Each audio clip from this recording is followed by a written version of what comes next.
श्री नितीन गडकरी यांनी डिसेंबर 2009 ते जानेवारी 2013 या काळात भारतीय जनता पक्षाचे सर्वात तरुण राष्ट्रीय अध्यक्ष म्हणून सेवा बजावली। हा असा काळ होता जेव्हा पक्ष अनेक मोठ्या आव्हानांचा सामना करत होता। जवळपास 2 दशकांनंतर भाजपला नवीन ऊर्जा, शिस्त आणि एका स्पष्ट व्हिजनची आवश्यकता होती। गडकरीजींकडे पक्षाची अंतर्गत शक्ती आणि दीर्घकालीन ध्येयांना पुनरुज्जीवित करण्याची महत्त्वाची जबाबदारी सोपवण्यात आली। एक वैचारिक अध्यक्ष म्हणून त्यांनी भाजपला पंडित दीनदयाळ उपाध्याय यांच्या एकात्म मानववाद आणि अंत्योदय विचारांशी पुन्हा जोडलं। त्यांनी विकास, आत्मनिर्भरता आणि समाजातील शेवटच्या व्यक्तीची प्रगती हे त्यांनी राजकीय चर्चेच्या केंद्रस्थानी आणलं। त्यांचं स्पष्ट मत होतं की राजकारणात केवळ घोषणा नको तर समाधान हवं।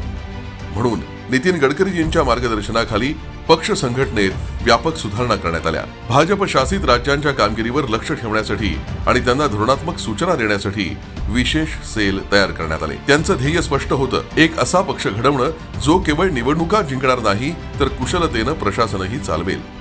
त्यांनी प्रदेश युनिट्स, युवा आघाडी आणि तळागाळातील कार्यकर्त्यांना सक्षम बनवलं, ज्यामुळे भाजपचा विस्तार पारंपरिक बालेकिल्ल्यांच्या बाहेर होऊन राष्ट्रीय स्तरावर झाला।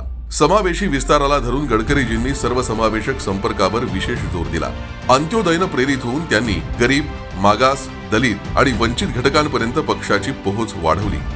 यामुळे सामाजिक समतोल आणि समान संधीप्रती भाजपची वचनबद्धता अधिक मजबूत झाली। संस्थागत स्थिरता, त्यांच्या नेतृत्वाखाली पक्षाच्या घटनेत महत्त्वाचे बदल करण्यात आले, जेणेकरून नेतृत्वात सातत्य आणि संस्थागत स्थिरता राहील।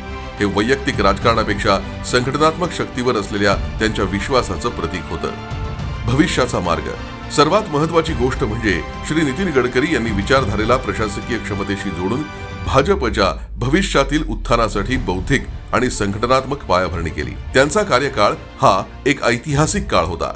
हे तेच पर्व होतं ज्याने शांतपणे पक्षाला त्या महापरिवर्तनासाठी तयार केलं, ज्याचा साक्षीदार आज संपूर्ण देश आहे।